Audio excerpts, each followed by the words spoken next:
You can use carpet out of another vehicle. Just use that Rust-Oleum and paint it black. And then you use your steamer to shape the carpet.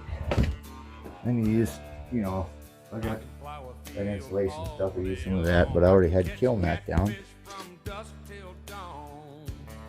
There.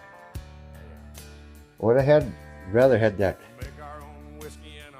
rubber floor right there, but I don't have another one. I thought I did.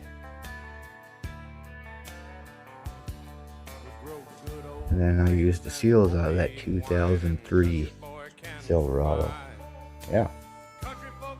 Fancy. It's gonna be airtight now.